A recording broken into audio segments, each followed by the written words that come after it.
Kakaiba siya!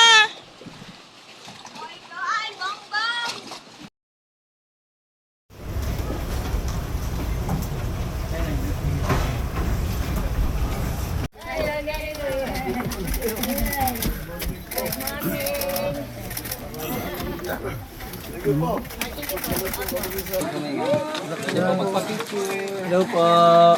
Good morning po. Good morning po.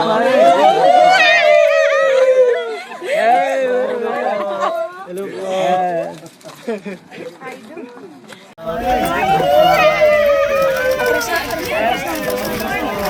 Hello po.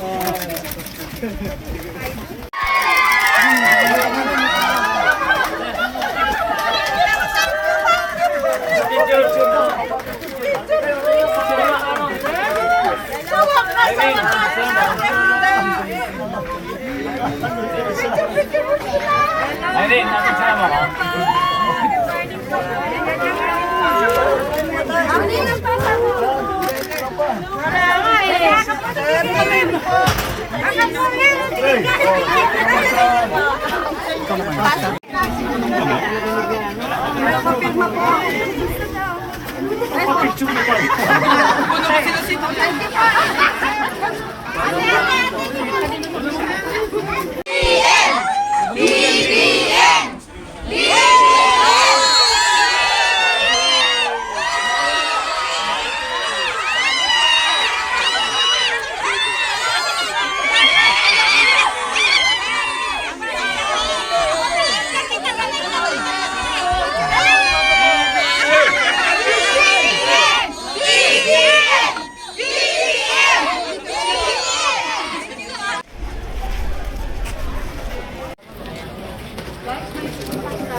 Mabuting tao!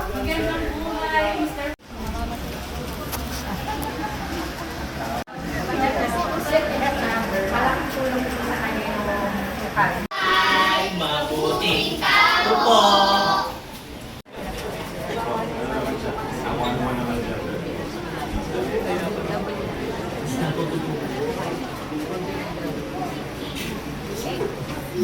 Sa mga mag-asa.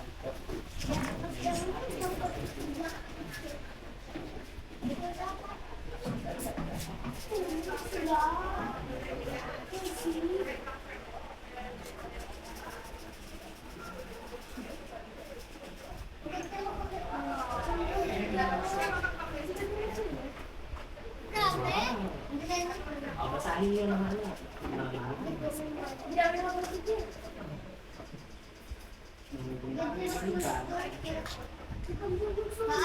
Mag-aaral kayo. Okay, thank you. Okay. Ano sila? Masama?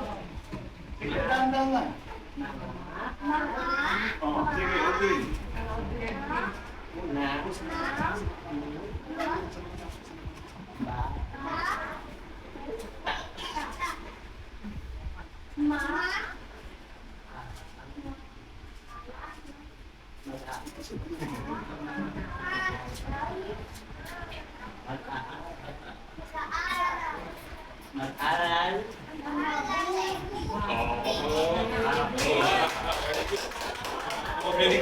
Huwag ka lang papasahin ang gagawin ninyo yan ha. Mr. President, isa pa pong request. Tara na mag-selfie na tayo. Punta na dito. Okay.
Bebe, tayo na, babi. Kukuha ng pagkain. Kukuha ng pagkain. Ilan na?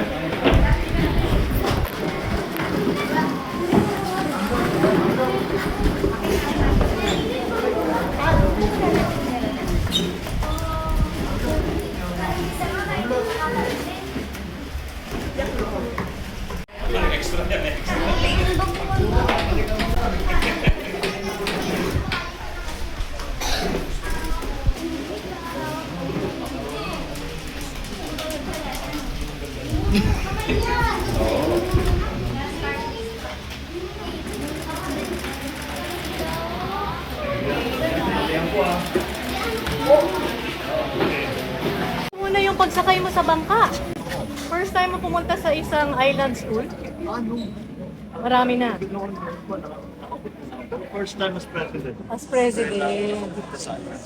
Okay, kumusta ang experience? And bakit natin na-prioritize to for Wi-Fi purposes? Kaya yung una natin pinuntahan ay tinesting natin yung Wi-Fi, yung Starlink na binigay natin sa mga eskwela. Tinitingnan natin kung maayos naman talagang magandang performance. Ano mo maganda dahil nakausap namin si Secretary Henry Albuda na nasa Basilan. So, very clear, very mabilis naman ang Wi-Fi. Kaya malaking bagay. At it's mas madali para sa mga estudyante. Kasi parang para sa kanila laruan eh. So, at saka pati na yung mga learning program, iba na talaga ngayon kasi sa dati. It's fun and kala nila they're playing games pero they're in the meantime they're learning anything. So it's very advantageous. And, you know, sa dami ng pangangailangan natin sa sektor ng edukasyon, we really have to maximize the use of new technology. At yan ang ating ginagawa. At dito naman, we are here for the YAKAP program to look at the inaalala natin yung mga bata, syempre, pati guro, pati mga magulang, check up na rin nila para matiyak naman natin sila ay healthy at kung kailangan sila, bibigay ng gamot. Merong nagtetest sa laboratorio, merong pang-dentista sa sitako. Kaya dapat para maging healthy. Nag-umpisa yan sa mga bata dahil maraming mga bata hindi pumapasok. Dahil may daramdaman, may sakit, masakit ang ngipin, may lagnat, ano. Kaya sabi namin para matulungan naman yung ganong klaseng sitwasyon ay tayo lang magpa-check up sa ating mga guro, sa ating mga estudyante, hindi na makita. At yung last stop namin ay yung feeding program. Yung school-based feeding program ang tawag. At papakain tayo ng hot meal. Pinakita rin sa akin yung pag walang kusina, meron naman isang parang supot na ang laman lahat ng mga kapagkain ng mga bata. Dahil isa pa yun, nangyayari yan na sinasabi, hindi makapasok dahil walang makain, naghahanap ng siya. Kaya kung mahina ang bata, malaking bagay yun. So we also are concerned about yung tinatawag na stunting na nakikita natin na hindi lumalaki yung bata kasi kulang yung pagkain. So, nagbibigay na rin tayo ng pagkain and tinitiyak natin, dinadaan natin sa mga doktor natin, sa mga nutritionist. Yung binibigay naman natin ng pagkain ay masustansya at makakatulong sa ating sa kalaga para matakasin at para lumaki ang ating mga estudyante. So sir, in your administration, target natin na magkaroon ng connectivity lahat ng mga eskwelahan? Yes. That's the idea.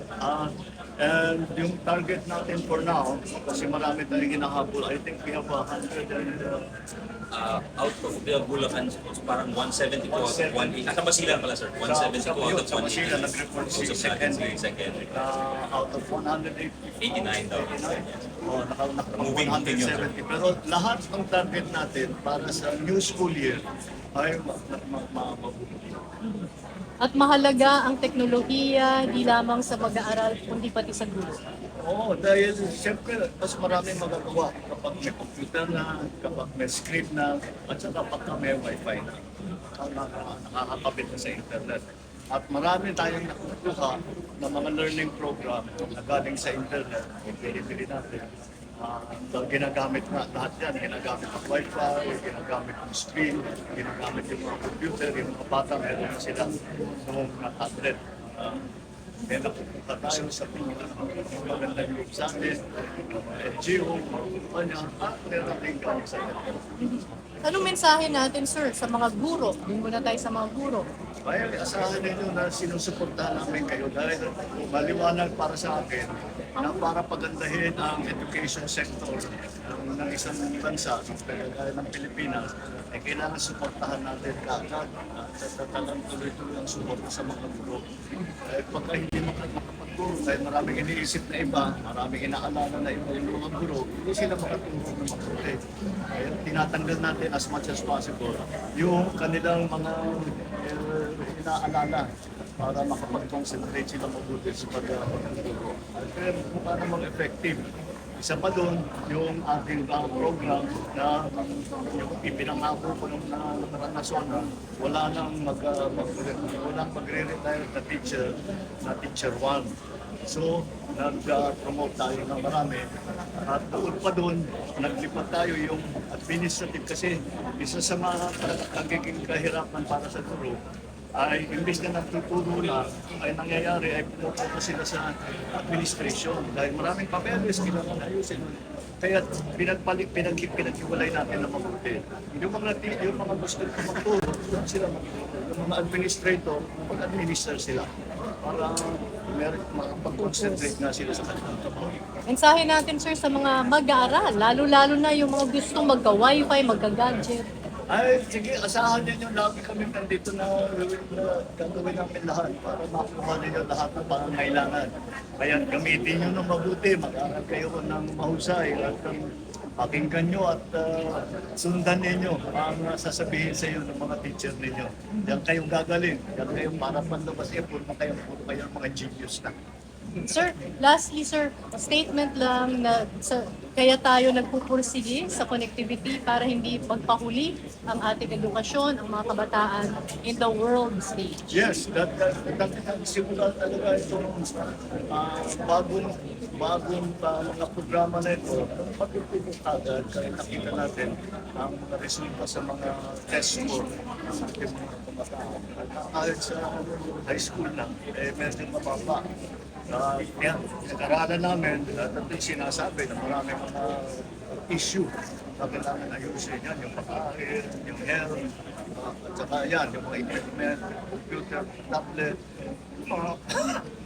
mga wifi para magkaroon ng internet. Lahat yan, kaya pinupusigin natin at pinipilit natin na magkaroon lahat ng estudyante, magkaroon lahat ng guro ng kanilang kinakailangan na equipment at para maging mas maganda at mas maayos ang sistema natin sa pagtutulong. Thank you, sir.